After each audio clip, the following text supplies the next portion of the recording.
Não permita que a ira e o temperamento colérico dominem seu coração, pois isso pode levá-lo a um caminho de destruição e escravidão espiritual. A raiva desenfreada pode se tornar um laço para te prender às correntes do inferno, afastando-o da paz e da liberdade que vem de Deus. Eu sou a missionária Defran. Trago uma palavra de vida eterna, que está no livro de Marcos, capítulo 3, versículos a partir do 13. A eleição dos 12. E subiu ao monte e chamou para si os que ele quis, e vieram a ele. E nomeou 12 para que estivessem com ele, e os mandasse a pregar, e para que tivessem o poder de curar as enfermidades e expulsar os demônios. Simão, a quem pôs o nome de Pedro, Tiago, filho de Zebedeu, e João, irmão de Tiago, os quais pôs o nome de Boanerges, que significa filhos do trovão, André e Filipe, e Bartolomeu, e Mateus, e Tomé, e Tiago, filho de Alfeu, e Tadeu, e Simão, o Zelote, e Judas Iscariotes, o que o traiu. Jesus escolhe seus discípulos para serem por ele moldados, ensinados para cumprir o ide na apresentação do reino, dando-lhes poder e autoridade para curar e expulsar demônios. Ele não fez uma seleção para essa escolha. Não procurou o mais manso, o mais sábio, o mais letrado em ciência da terra, ou que tivesse em condições financeiras confortáveis.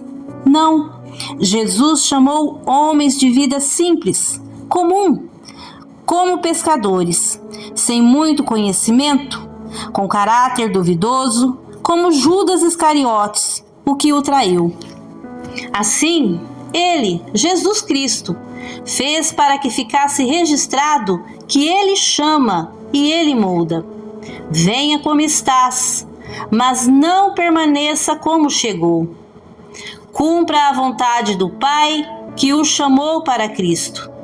Jesus, nessa mensagem de Marcos capítulo 3, versículo 17, chama a atenção quando chama Tiago e João, que são filhos do homem Zebedeu, de Boanerges, que vem do aramaico e significa filhos do trovão.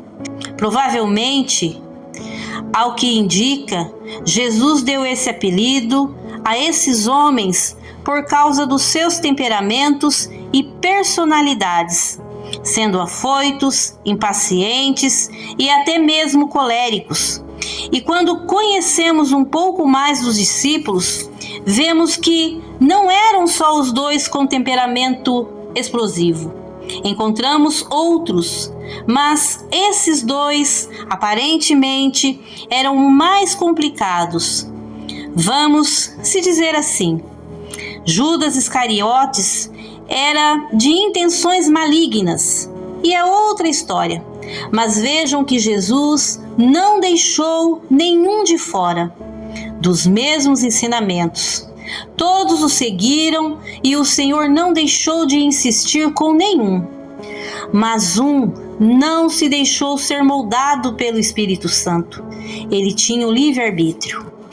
Se perdeu ao padrão desse mundo, segundo o curso do maligno. E João, um dos Boanerges, se destacou nas mãos de Jesus. Esse foi ao profundo do amor de Deus. Foi transformado de tal forma que foi o que mais pregou e deu testemunho do amor de Jesus por nós, sendo um homem desgovernado em domínio próprio. Ele, na companhia de Jesus, vai sendo moldado, vai sendo transformado. E João mostra que tinha uma impulsividade, um desejo de controle, colérico, impaciente, como está escrito em Lucas, capítulo 9, versículo 54, perguntando a Jesus se podia pedir que descesse fogo do céu para resolver uma questão. Homem de personalidade forte, assim como seu irmão Tiago. E eles, Tiago e João, se destacam ainda mais quando, por meio de sua mãe, pede a Jesus um lugar de honra ao seu lado, mostrando desejo de liderança. Mas com o passar do tempo, ao lado do verdadeiro mestre, Tiago e mais ainda João vai sendo moldado. E à medida que o reino de Deus avança em seu ser, ele vai diminuindo e Jesus vai crescendo cada vez mais na sua vida. E com o tempo, João se tornou apóstolo, o apóstolo que mais fala sobre o amor de Jesus. Surge o lado sensível, profundo e cheio de compaixão. E no livro de João, capítulo 19, no versículos 25 e 26, nós vemos que João estava ao lado de Jesus na crucificação, mostrando lealdade, um traço fiel e dedicado de um discípulo que honra o seu mestre. Suas cartas são um chamado constante ao amor fraternal. Esse se deixou verdadeiramente ser transformado pelo amor de Deus. E Deus é especialista em transformar corações. E isso inclui nosso temperamento. Se renda ao Espírito Santo e deixe Ele concluir a boa obra que começou em vós. Deixe-se ser moldado para a glória do Deus vivo. Jesus vivo está. Se tornem filhos legítimos do Deus Altíssimo, vivendo como está em Cristo. Filhos que aprendem a vontade do Pai, que segue os exemplos de Cristo. Vivendo como está escrito em Gálatas, capítulo 5, versículos a partir do 22.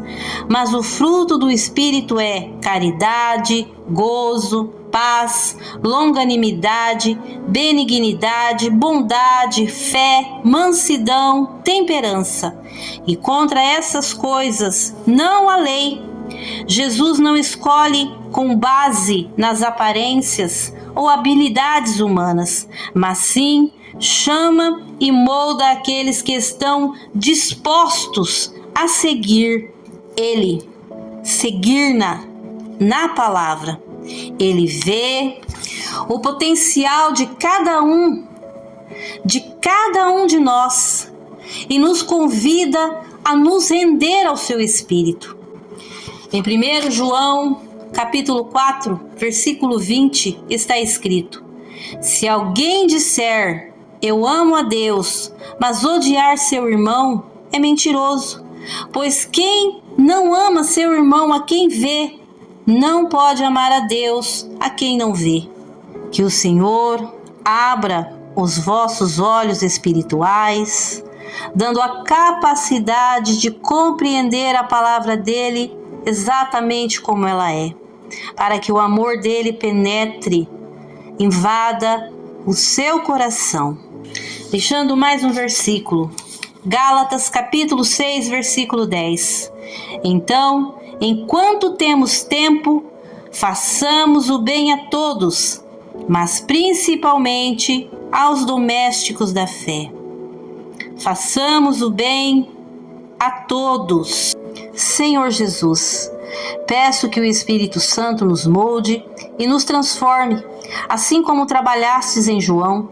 Ajude-nos a sermos instruídos por Ti. Dá a cada um de nós o desejo e intenções de seguir-te com humildade e obediência, que possamos ser vaso de honra, útil em Tuas mãos, para glorificar o Teu nome e levar outros ao conhecimento do Teu amor. Assim eu oro em nome de Jesus. Que o Senhor te abençoe, em nome de Jesus. Amém.